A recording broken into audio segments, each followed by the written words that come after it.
Hello and welcome back to the Banner Saga. Okay, let's let them join you, but on very strict terms. We need fighters. You fight the dredge just like the rest of us. You fight for everyone now, not just yourselves. And if you even look the wrong way at a single man, woman or child in this caravan, there'll be no hesitation about killing you on the spot. You do us a greater honor than I had hoped, Rook. These people are right to follow you. You'll have no trouble from us. I may be reckless, but I pay my debts. The caravan eyes them suspiciously, but they try to fit in, following your orders. You expect to hear complaints about this. Things are definitely becoming complicated. Let's face it, at this point we need as many guys as we can get. Though we're definitely going to have to camp up soon. Is that another one of the godstones? Yeah, I thought it might be. I suggest we stop here for a little while. Look at some dudes here.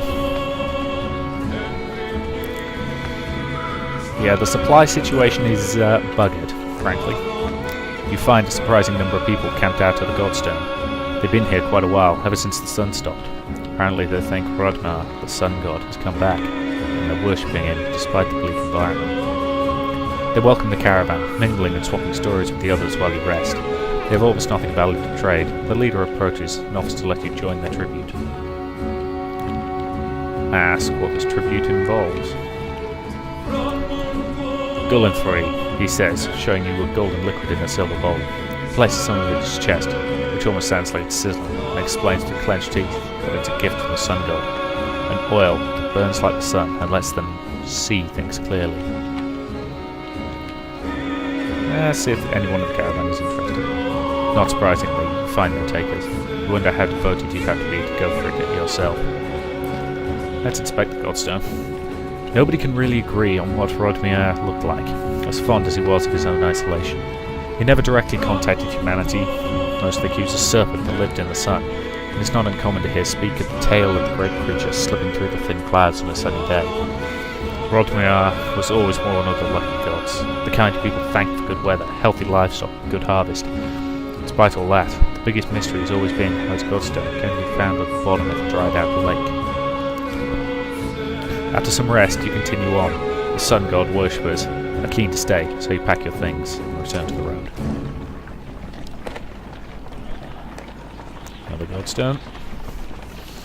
I'm assuming there's probably about one per chapter or something along those lines.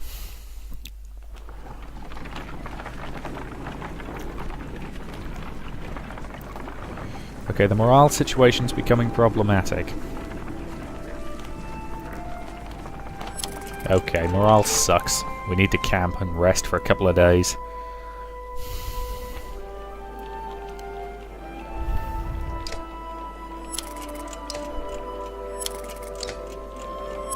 Okay, that gets the morale at least to neutral. Though that means the supply situation is even more buggered than it was before. Several people have noticed black vultures circling above the caravan, taking advantage of the light snowfall. They pose no threat, but have a visible impact on the mood of your clansmen. The next time you look back, Oddleaf is firing arrows into the air, which nearly tag the birds once or twice. "Get lost! No dead down here!" she shouts to nobody in particular. Join her in shooting at the vultures. First person to knock one out the sky gets their wish granted, you announce. Several of the caravan give it a try, including Alette, enjoying the sport and turning around morale. It's no big surprise when one of Oddleaf's blue feathered arrows brings down a bird. "You know," says Oddleaf, scanning the caravan, "a lot of these women, they could do this." You can tell from the look in her eyes that she's excited about the idea. "I think I'm going to start training them how to fight." Encourage her. "We can always use more fighters," you tell Oddleaf. "If Alette is any proof, you know how to train someone with a bow." Oddleaf gives you a smile. She heads off to some of the women in the caravan, showing them the vultures she shot down. Can you eat vulture? I suspect, given that it's a carrion feeder, eating it's probably not a great idea, but I wouldn't know for sure. Seriously, if anybody knows any good vulture recipes. The sounds of a skirmish alert you to a Varl surrounded by a half-dozen armed fighters. One man spots you and shouts, "Leave us to our business! This Varl killed my father without reason!" The Varl is about to respond when a man attacks. The giant swats the blade aside easily and silently watches for the next assault. Let us hear what he has to say. The Varl shrugs as if unconcerned, saying, "This one's father and I had a business deal. He lied, now he's dead." "Lies?" shouts the man. "You murdered him over a lie, you coward!" The man wildly attacked the Varl, who deflects them well enough, but you're uncertain of how long he can keep it up. Internal matter.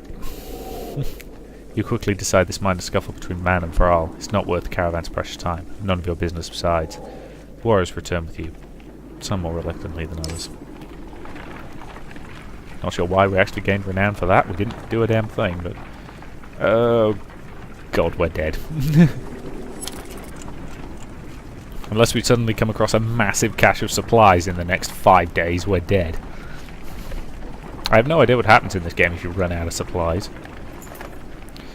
No encouragement or tales of glory will lift the spirits of the caravan. In the north, we have times like this, says one of the Varl.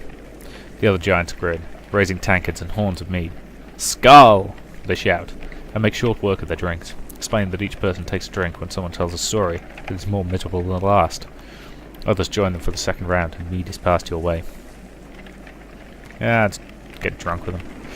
Taking the mead, you shout "Skull." The crowd cheers and laughs and echoes through the camp for hours as each person comes up with increasingly more absurd stories of woe. The Varl's remedy is a success. The caravan is in a much better mood the following day, albeit hungover and with less mead than before. Oh, come on!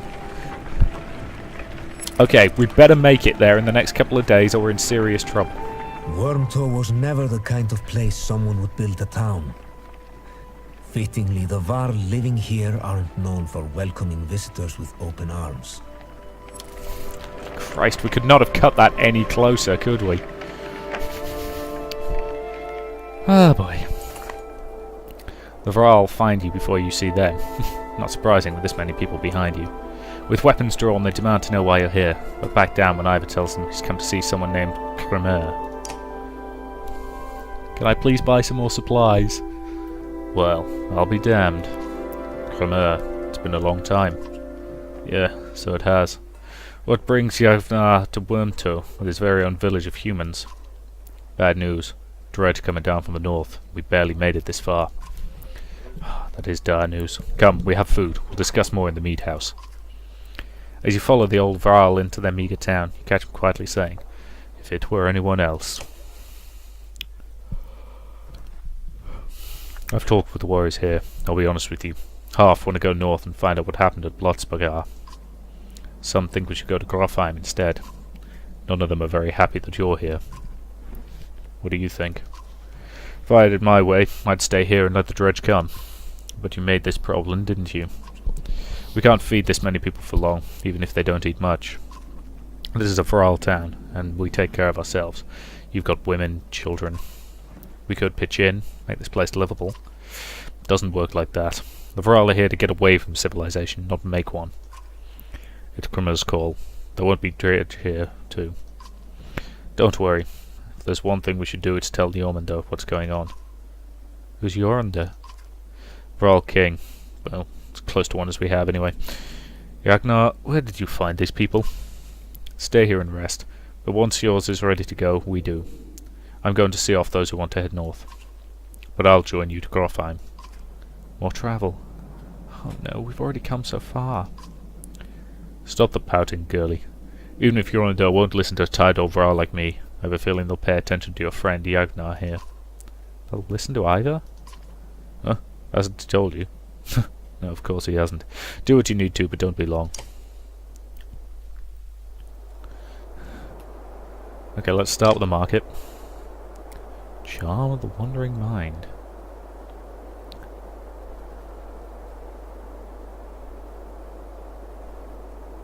That's really good. One renown gets 4 supplies, thank God. We will take all the supplies we can afford, which is not enough.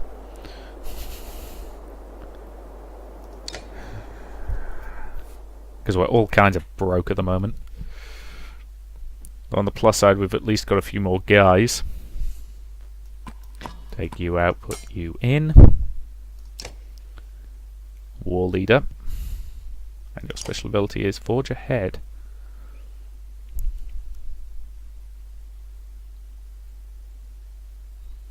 Potentially interesting. Right, so... Okay. We can't really afford to rest for more than a day, so let's do that. And then head on.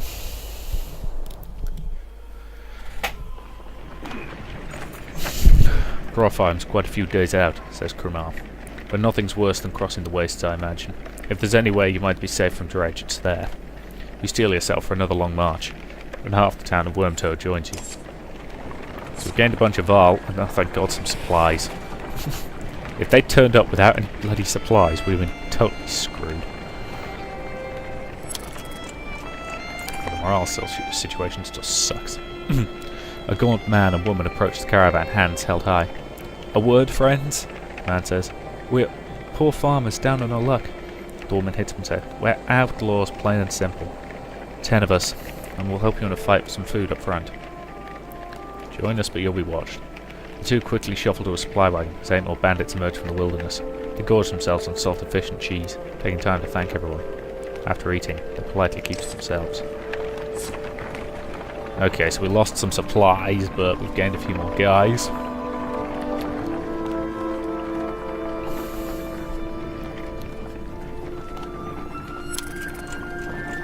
Oh god. As you're nodding off to sleep, shouts of fire pull you back to attention. Flames quickly consume a supply wagon and a few tents. A woman cries out, "My boy!" and points to a burning tent close to the outlying Vrall.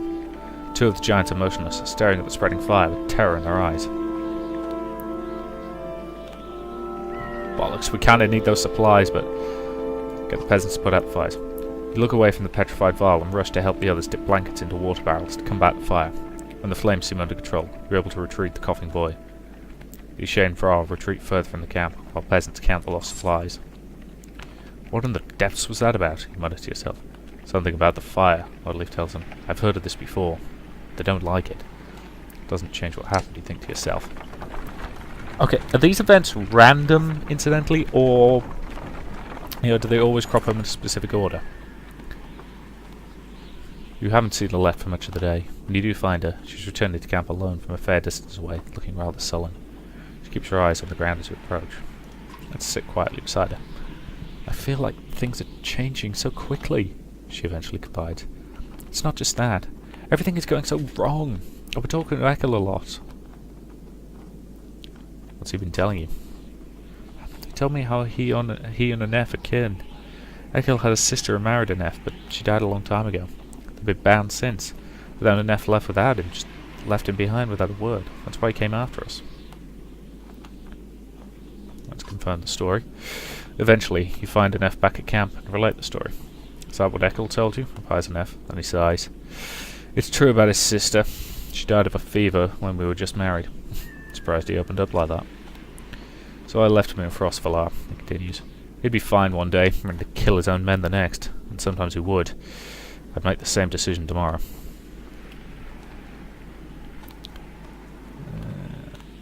Let the issue drop. You feel uncertain Alette got the message. Instead of stirring up more trouble, you decide to let the issue drop, but keep a tighter watch on Ekil. Is that another godstone I see? Oh god, morale is awful.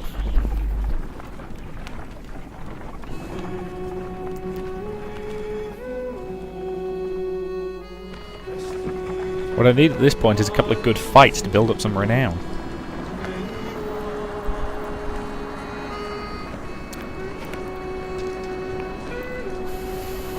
Though admittedly you can't eat renown.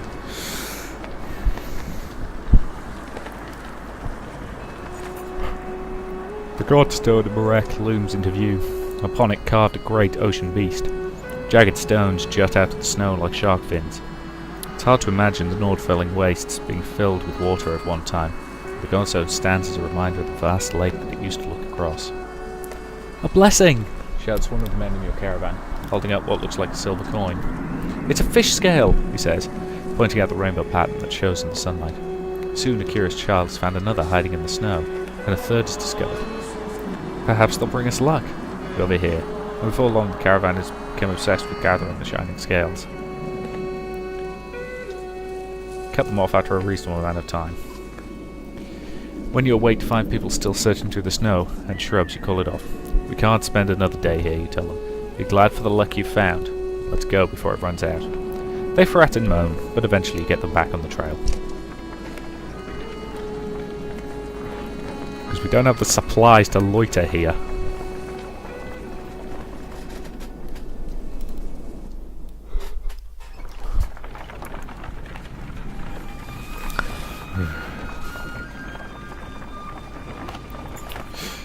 Oddleaf calls you over, grinning. A row of women holding bows of differing age and experience line up before a row of trees in the distance. They fire, doing an impressive job of hitting the trunks. I think they're ready to fill some dredge with feathers. One woman still hasn't shot her arrow. She stands perfectly still, and the others just watch. Just as the winds shift, she lets go, and her arrow flies, not into one of the trees, but to a snow rabbit that scuttled out from underneath. Dinner, she says, smiling. A group of men from the caravan approach.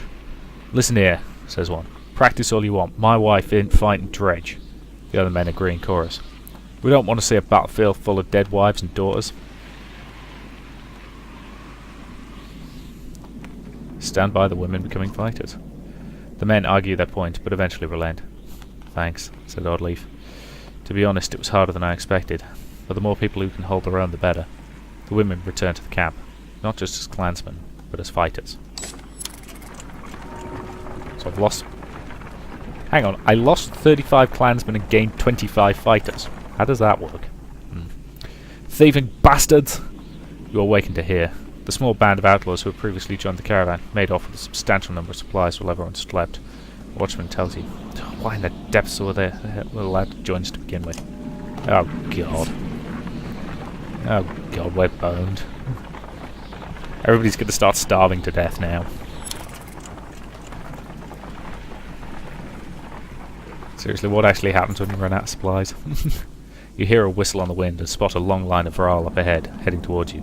Behind them is a swarm of dredge, and a trail of bodies leading off to the distance. Get down here, barks Kramar. Come on, we've got to get closer to them before we run out of food. Hopefully they'll have some. Don't let them spread out, shouts the lead Varl as you approach the battlefield. Soon you almost regret finding yourself fighting alongside them, facing off a daunting number of dredge. Must be at least 171 of them. Okay. No guarantee of victory here, which means formations. Give the order. Okay. Let's take this fight to them. Ready.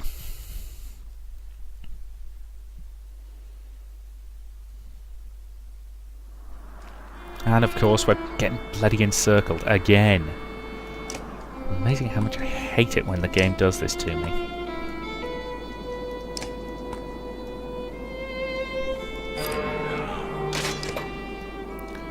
Okay, so start with you.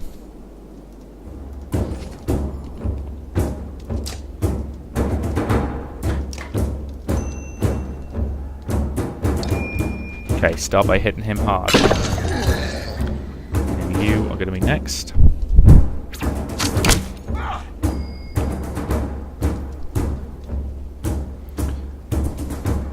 Okay, get over there.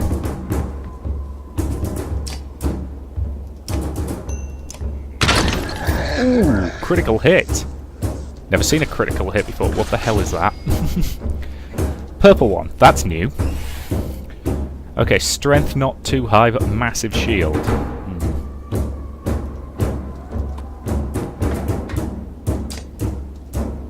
Nope, can't hit that, can hit that.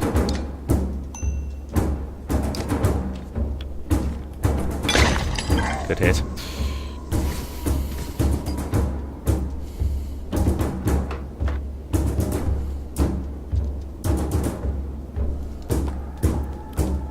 Get her over there. Target that guy. Can't hit that guy, unfortunately. But you can hit him with considerable extra damage. Good.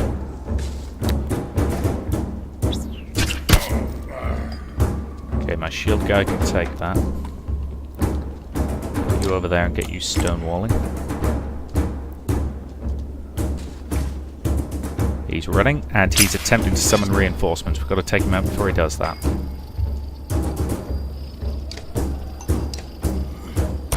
Yeah, I figured he'd be able to hit pretty hard.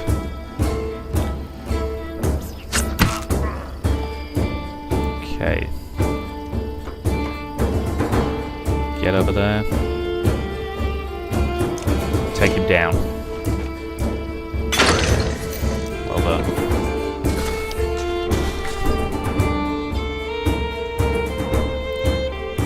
Okay, let's get our shield guy over here. Okay. Yeah, she could do with the kill.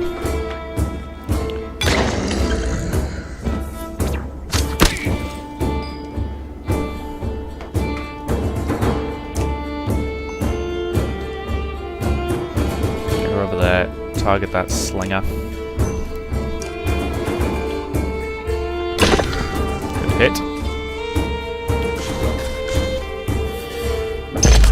Yeah, okay. Figured that would be coming. Okay, Egil, get over there, kill that guy. Well done. Oh, bloody hell.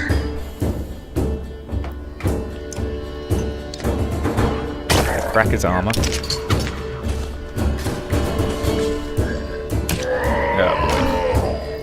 Problem.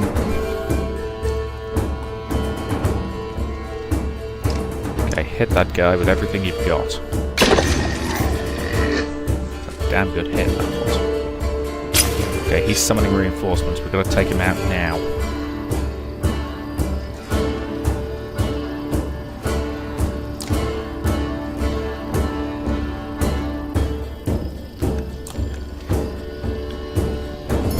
Hopefully he'll try and advance along there. Damn it. Should have known he'd advance that way. That was my own stupid fault. Oh, he's out of range, so just hit him. Armor damage.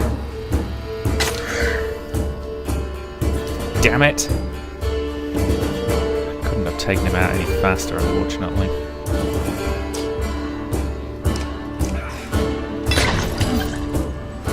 Not that everybody's morale's kind of crap.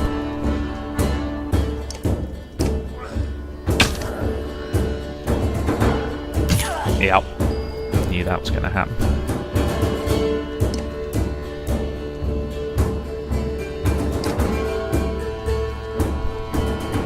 Okay, fall back.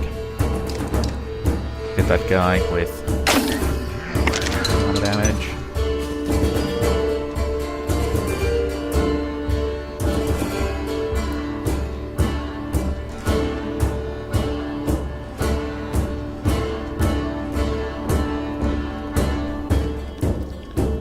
Get over there.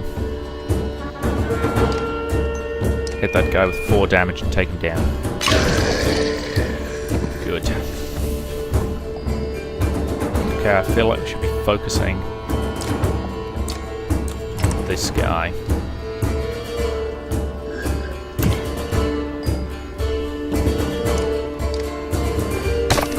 Strip his armor.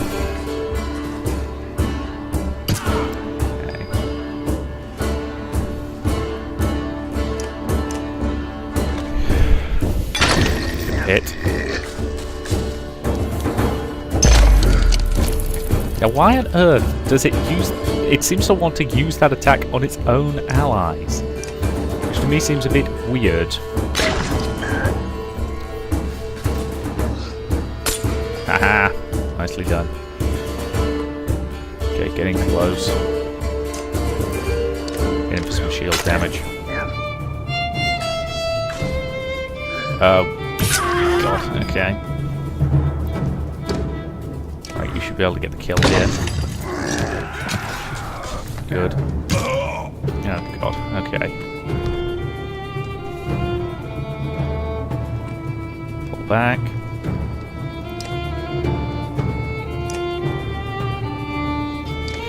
Shoot it.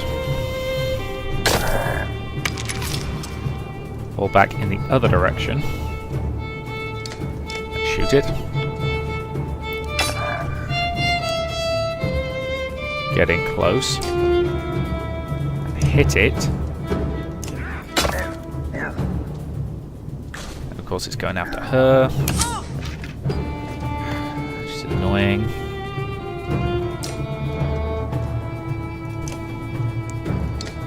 Okay, finish stripping his armor. It's almost gone. Get right smack in his way so he can't go for him.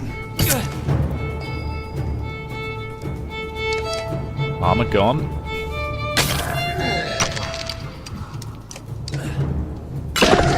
Good hit. Finish him.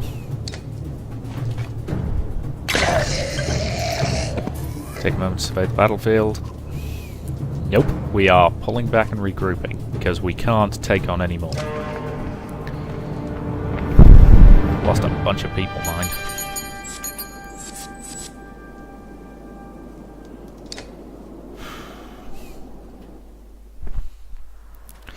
Isn't this a damn curiosity? This is the second time I've been sent to find a Varl who's heading in my direction with humans in tow. What are the dredge doing up here?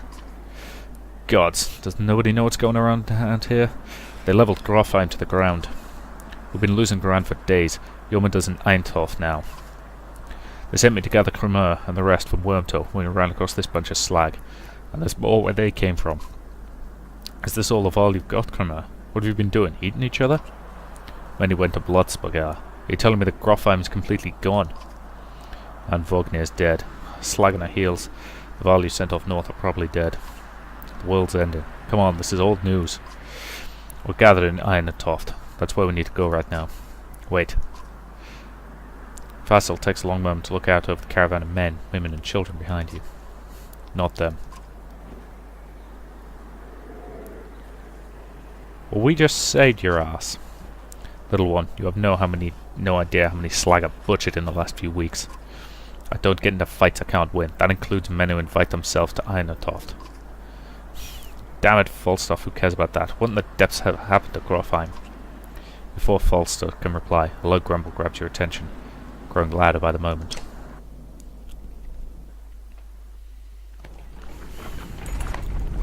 Even though it's beyond all sight, all eyes turn to Grofheim's direction as the rumbling quickly becomes deafening, transforming quickly into crackling and splintering. It's coming closer. Go! Shouts Falstaff, taking off towards Irontoft. Don't stop until you reach Hardeborg.